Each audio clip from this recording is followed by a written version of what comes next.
Assalamualaikum warahmatullahi wabarakatuh. Perkenalkan, nama saya Anissa Purnamasari dari Pendidikan IPA. Di sini saya akan menjelaskan tentang etika lingkungan. Apa sih etika lingkungan itu?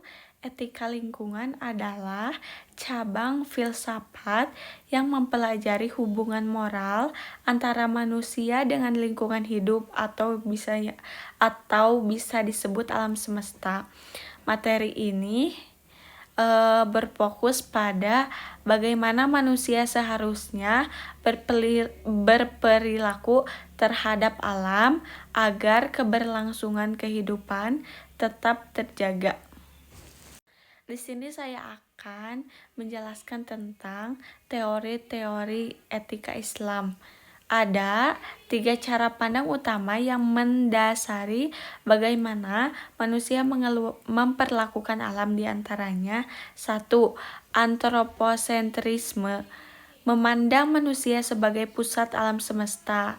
Alam dianggap memiliki nilai hanya jika menguntungkan kepentingan manusia. Yang kedua, biosentrisme, memandang bahwa setiap makhluk hidup, tumbuhan dan hewan, memiliki nilai intrinsik dan berhak untuk hidup, terlepas dari manfaatnya bagi manusia. Dan yang terakhir, ekosentrisme, pandangan yang lebih luas di mana pusat perhatian bukan hanya makhluk hidup, melainkan seluruh komunitas ekologi termasuk benda mati, air, udara, dan tanah. Yang selanjutnya saya akan menjelaskan tentang prinsip-prinsip etika lingkungan. Kerap 2010 merumuskan 9 prinsip dasar untuk menjaga kelestarian alam, di antaranya 1. Sikap hormat terhadap alam, respect for nature, menghargai alam sebagai entitas yang bernilai pada dirinya sendiri.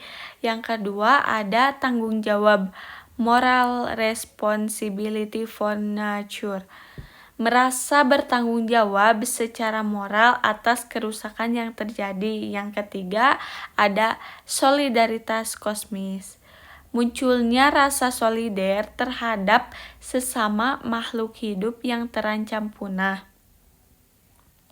Yang keempat, kasih sayang dan kepedulian, caring for nature, menjaga alam tanpa mengharapkan keuntungan pribadi. Yang kelima, no harm atau tidak merugikan, kewajiban untuk tidak merusak atau merugikan alam secara sengaja.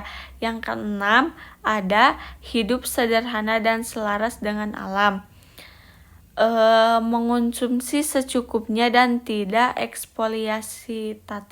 eksploitatif. Yang ketujuh, ada keadilan, menjamin distribusi sumber daya alam yang adil bagi seluruh makhluk hidup dan generasi mendatang.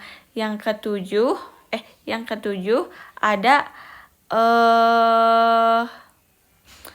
demokrasi, memberikan peran bagi masyarakat dalam pengambilan keputusan terkait lingkungan. Dan yang terakhir ada integritas moral. Pejabat publik atau individu harus memiliki komitmen moral dalam kebijakan lingkungan. Yang selanjutnya ada isu kontemporer etika lingkungan.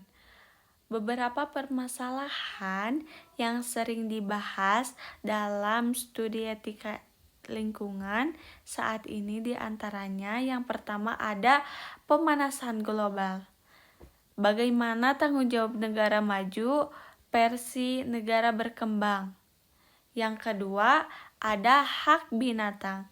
Apakah ekspoliasi hewan untuk kosmetik atau hiburan dapat dibenarkan secara moral? Dan yang terakhir ada keadilan antar generasi.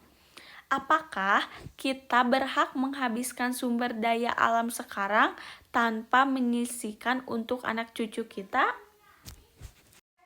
Di sini saya mempunyai contoh studi kasus, yaitu pembangunan pabrik di hutan lindung.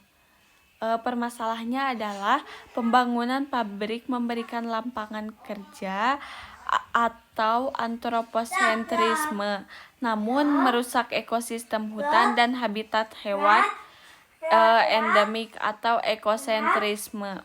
Solusinya adalah melakukan analisis mengenai dampak lingkungan atau bisa disebut AMDAL yang transparan, menerapkan ekonomi sirkular atau memindahkan lokasi ke lahan non-hijau untuk menjaga keseimbangan antara ekonomi dan ekologi. Sekian yang dapat saya sampaikan. Mohon maaf bila ada kesalahan. Wassalamualaikum warahmatullahi wabarakatuh.